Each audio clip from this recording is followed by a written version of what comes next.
Assalamualaikum warahmatullahi wabarakatuh. Dalam kesempatan kali ini, kelompok kami ingin memaparkan hasil UAS kami mengenai hukum kewarisan Islam. Anggota kelompok kami, saya sendiri Trisa Malina dengan NPM 3021210166. Saya Saskia Azhara dengan NPM 3021210197. Kasus kedua, seorang laki-laki meninggal dunia dengan meninggalkan seorang istri, seorang ibu, dan 2 orang anak perempuan. Harta peninggalan sebesar 600 juta. Penjelasan, sesuai surat An-Nisa ayat 11, A sebagai seorang ibu yang mendapatkan 1/6 dari harta peninggalan kalau si pewaris meninggalkan anak.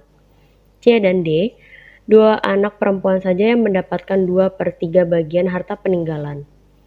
Sesuai surat An-Nisa ayat 12, B. Seorang janda yang meninggalkan 1/4 harta peninggalan jika ditinggalkan anak. Penyelesaian. Sesuai dengan penjelasan bagian ahli waris di atas, maka A mendapatkan 1/6, lalu B mendapatkan 1/8, dan untuk C dan D mendapat 2/3 untuk bersama. Bagian-bagian ini lalu dijumlah dan dikurangi 1. 1 di sini melambangkan seluruh harta warisan sang pewaris. Dalam hukum waris Islam, apabila terdapat sisa dari harta waris, maka terjadilah rot.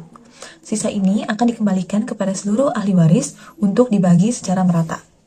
Terdapat 2 cara pembagian rot. Yang pertama ada bilateral dan patrilineal.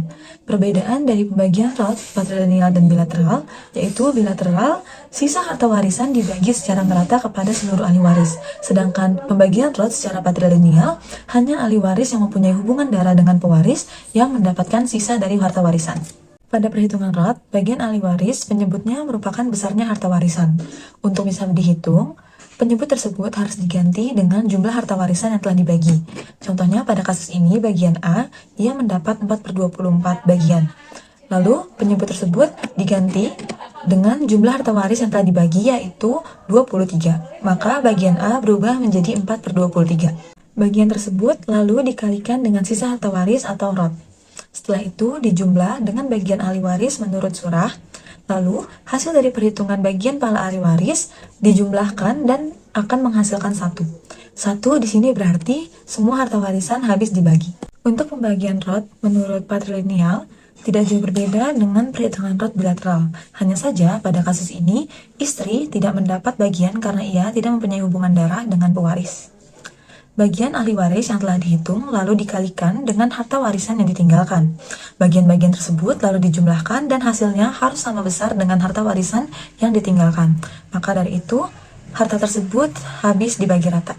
Kasus 7, seorang wanita meninggal dunia dengan meninggalkan seorang suami, 2 orang saudara laki-laki dan 1 orang saudara perempuan. Dia juga mempunyai seorang anak angkat laki-laki. Harta peninggalan sebesar 600 juta. Dia berwasiat agar anak angkatnya diberikan sebesar 200 juta. Penjelasan, A plus B dan C, pada kasus ini A dan B adalah seorang pria dan C seorang wanita, merupakan saudara kandung pewaris. Maka sesuai dengan surat An-Nisa ayat 176e, pihak saudara pria mendapatkan sebanyak 2 kali bagian saudara perempuan. D, duda karena suami yang kematian istri mendapat 1/2 harta peninggalan istrinya kalau si istri tidak meninggalkan anak. Sesuai surat An-Nisa 12a. Penyelesaian. Sesuai dengan penjelasan bagian ahli waris di atas, maka A, B, dan C merupakan ahli waris Dzulqarobah, di mana bagiannya merupakan bagian sisa atau tidak tentu jumlahnya. D mendapat 1/2 harta warisan, lalu E mendapat wasiat dari pewaris. Pada kasus ini, pewaris mempunyai harta sebesar 600 juta rupiah dan berwasiat sebesar 200 juta rupiah untuk anak angkatnya. Pembuktian. Pertama, harta peninggalan dikurangi dengan wasiat yang akan diberikan kepada anak angkat. Berarti 600 juta dikurang dengan 200 juta, menyisakan 400 juta. Lalu menghitung bagian dari suami yang ditinggalkan. Suami mendapatkan bagian sebesar 1/2 dari harta warisan, maka 1/2 dikali dengan 400 juta, menyisakan 200 juta.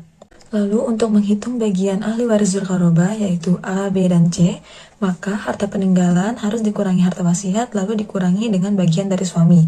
Maka 600 juta dikurang dengan 200 juta lalu dikurang 200 juta, menyisakan 200 juta.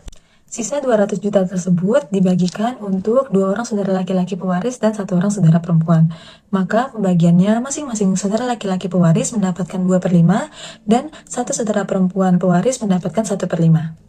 Untuk pembuktian terakhir, bagian suami ditambah dengan wasiat ditambah dengan bagian saudara, maka 200 juta ditambah 200 juta ditambah 200 juta menghasilkan 600 juta, yang berarti harta warisan habis dibagi. Sekian dari kelompok kami. Wassalamualaikum warahmatullahi wabarakatuh.